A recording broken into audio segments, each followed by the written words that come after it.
Vamos a grabar a Felipe.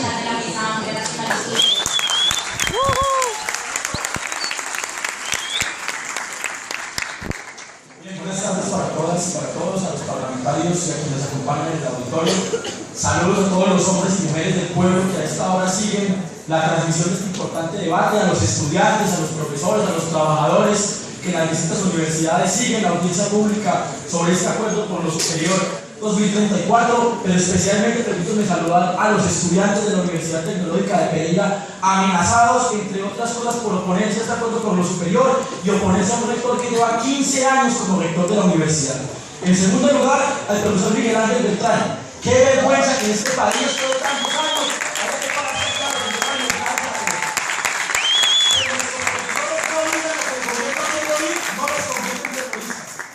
La intervención que sigue parte de tres premisas fundamentales, y la primera que quiero señalar es que aquí alguien miente y que aquí alguien dice la verdad. ¿Miente el ministerio cuando dice que esto es un acuerdo o mentimos nosotros cuando decimos que no lo es?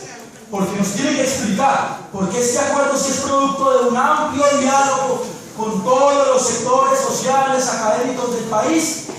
El rector de la Universidad de Nariño, Carlos Solarte, acaba de decir que se opone y que el acuerdo no es con él. ¿Por qué les dice? ¿Por qué el rector de la Universidad Nacional, Moisés Basserman, dice que este es un acuerdo que tiene complejo de superioridad y que no es un acuerdo con lo superior? ¿Por qué la Federación Nacional de Representantes Estudiantiles Penales también se opone al acuerdo? ¿Por qué el Consejo Superior Universitario de la Universidad Nacional salió a decir que este acuerdo no recogía lo que la universidad necesitaba, aún cuando Ignacio Mantilla participa como delegado permanente del CESU? ¿Por qué la Mesa Amplia Nacional Estudiantil tampoco se siente recogida? Aquí están los argumentos principales que vamos a presentar en por qué creemos que quien falta la verdad en materia grave es el gobierno nacional, y que aunque quieran envolvernos la reforma en otro paquetico, esta vez también nos leímos el acuerdo con lo superior y aquí vamos a develar el engaño y pasamos a demostrar. Lo segundo es esto: contar la historia de es muy peligroso porque es una forma de manosearla. Aquí el gobierno nacional ha querido hacer todo en cuenta nueva con relación a lo que sucedió en 2011. Parece que en 2011 no pasó nada y que en las calles en 2011 no sucedió absolutamente nada y que el gobierno retiró la reforma porque se arrepintió, lo que es absolutamente falso. El gobierno nacional, esta discusión la estamos dando de aquí porque en el 2011 los estudiantes desbordamos las calles junto a profesores, trabajadores y empleados que nos opusimos y que obligamos de esa manera al retiro de la nefasta reforma de la Ley 30, y nos opusimos también al modelo de la Ley 30 y propusimos construir una política alternativa y democrática de educación. Si algún mérito tiene el gobierno en esto, fue haber presentado una reforma tan mala, tan supremamente perversa para la educación superior, que obligó a amplios sectores a la movilización y puso en el centro de la agenda política nacional el tema de la educación superior. El gobierno nacional, entre otras cosas, después de la movilización de 2011, se la jugó por deslegitimar y desprestigiar a la MANE, diciendo que los voceros de la MANE, a través de los medios de comunicación, hacíamos muy mal porque teníamos posiciones a favor de la paz, porque teníamos posiciones contra el libre comercio, por la soberanía, y que nos oponíamos a este modelo de nación. Pero no es un pecado, porque eso es participar en política, dice, pero no es un pecado que la directora general del SENA, Gina Parodi, renunciara a la dirección general del SENA para ir a buscar los boticos a Juan Manuel Santos en la reelección. Eso está perfectamente bien. Ahora bien,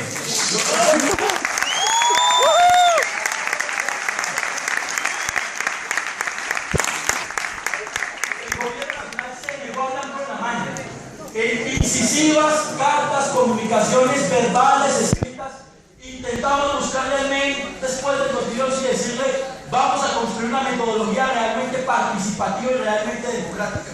Cuando usted le impone las condiciones del diálogo, ahí se acabó el diálogo. Eso dejó de ser un acuerdo y se convirtió en una imposición.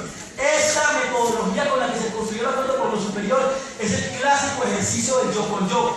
El CESU la formuló, el CESU la implementó, el CESU la controló y el CESU es el que presentó el producto final que conocemos como acuerdo por lo superior. Por supuesto, licenciados con la Organización para la Cooperación y Desarrollo Económico y por el Banco Mundial. Y si no, miren la memoria que entregaron el día del lanzamiento de la política pública: 415 documentos y 250 son del Banco Mundial o de sus analistas. Ahí estamos viendo a partir de qué insumo que construyeron la política pública.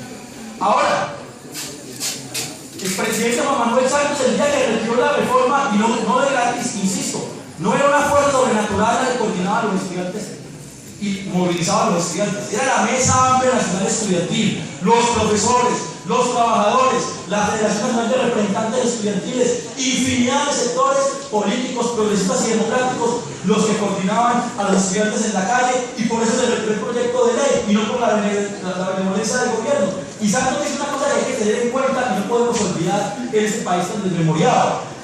Retiro el proyecto de ley 112 porque no hay ánimo político para tramitarlo. Juan Manuel Santos fue clarísimo. Él ni se arrepintió del ánimo de lucro, ni se arrepintió de las universidades mixtas, ni se arrepintió de ese modelo que combatimos en 2011. Solamente no el ánimo político, y por eso se la jugó por cambiar de estrategia. Para empezar, nos cambiaron los actores. Ahora no es el Ministerio de Educación Nacional quien aparece frenteando la reforma, sino que es el Consejo Nacional de Educación Superior, CESU, que nos vende como muy democrático, cuando en realidad casi el 80% de sus miembros son elegidos directa o indirectamente por el gobierno nacional. Nos cambiaron el nombre. Ya no se la van a jugar por una propuesta de reforma a la ley 30, sino por un acuerdo con lo superior en política pública. Y por supuesto, hay que decirlo también, aquí nos están cambiando la forma en que lo van a implementar. Ya no se trata de un paquetazo neoliberal que de golpe va a acabar con la educación superior, sino que ahora se trata de meternos la reforma a pedacitos y por partes. Y aquí está lo peligroso de la estrategia del gobierno. Esta reforma es más peligrosa, esta propuesta de política pública es más peligrosa por lo que no dice que por lo que dice, por las omisiones que hace. Ahora, efectivamente, el gobierno nacional ha venido planteando que esta no es una propuesta de reforma de la ley 30 como la de 2011, y eso estamos completamente de acuerdo. Esta es muchísimo, muchísimo peor.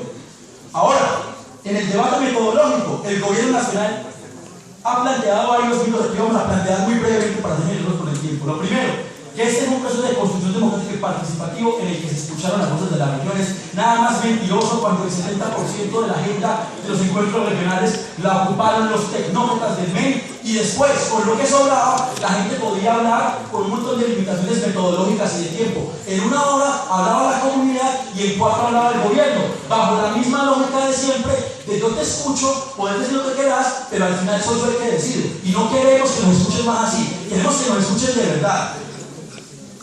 La metodología de diálogo convocada por el CESU fue concertada y virtual, nada más mentiroso que eso. Ya lo he planteado, la metodología la hizo el CESU y la implementó el CESU. El acuerdo con los superiores garantiza los derechos estructurales. Perfectamente podemos ver que eso no es cierto. El documento del CESU ni siquiera reconoce la existencia de la crisis en las universidades. Para el gobierno nacional, instituciones de educación superior con techos caídos, sin bibliotecas, sin laboratorios, sin profesores de planta, sin trabajadores de planta, donde ni siquiera funciona bien el internet, están muy bien. Aquí no pasa nada, aquí no hay crisis. Si ni siquiera reconocen que hay crisis, ¿cuáles serán las soluciones estructurales que plantea el documento? Pues ninguna. Simples paliativos a la política neoliberal de siempre para no resolver nada. Cambios para que todo siga igual. Ahora, que la MANE participó de la construcción de la política pública, porque nos dieron 2 cartas pidiendo que subiéramos nuestro documento de ley alternativa de la MANE a una página web. ¿Qué tal que el debate democrático y amplio pudiera suplantarse con subir un documento a la red? O como lo dice la página 34 del acuerdo con lo superior, en la que se afirma que la MANE la recogieron porque leyeron los tweets y los pronunciamientos de las redes sociales de la MANE. ¿Qué tal el exabrupto y el descaro de parte del Consejo Nacional de Educación Superior, que además escribió el nombre de la MANE mal escrito en la política pública? Le informa al ministerio que la MANE se llama Mesa Amplia Nacional Estudiantil y no Mesa Amplia Nacional Estudiantil. Ahora,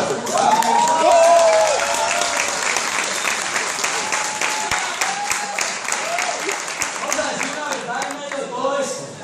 Una verdad es que es un acuerdo por lo superior, un acuerdo construido por arriba, por las alturas, entre los que siempre han estado de acuerdo, entre los mismos de siempre, entre los que quieren esta educación para el país del libre comercio, para el país de la gran minería transnacional, para el país del despojo, para el país del neoliberalismo, para el país de las EPS. Esta visión de educación está perfecta. Nosotros abogamos por una construcción de una educación para un país distinto, como hemos dicho, un país soberano, democrático y en paz. Y termino diciendo 3 cosas fundamentales. La primera es decirle al gobierno nacional del CESU y al Consejo Nacional de Educación Superior: si esta política pública es tan democrática, ¿ustedes por qué no evalúan lo que hicieron en Argentina con la Ley Orgánica de Educación? Saquemos esto a un referendo y vemos si la gente realmente está recogida o no está recogida con lo que dice la política pública del gobierno. Compañeros y compañeras, yo aquí me he venido a convencer al ministerio de que no siga haciendo lo que demanda la OCDE, lo que demanda el Banco Mundial, porque es evidente que no los voy a convencer. Yo aquí he venido, como han venido los compañeros de la MANE, a exponer al estudiantado colombiano que estamos teniendo ante un refinado engaño, pero que aquí urge el camino, que ellos tienen el camino de la imposición, y nosotros el de la movilización, el que nos funcionó en 2011, el que les funcionó a los mineros, el que les funcionó a los campesinos, el que ya funcionaba al pueblo colombiano. Hoy tenemos la fuerza de los argumentos y en la calle hay que construir los argumentos de la fuerza. Como decía Miguel Hernández, la juventud siempre avanza, la juventud siempre vence y el futuro de la patria y la educación de esta juventud en la calle depende.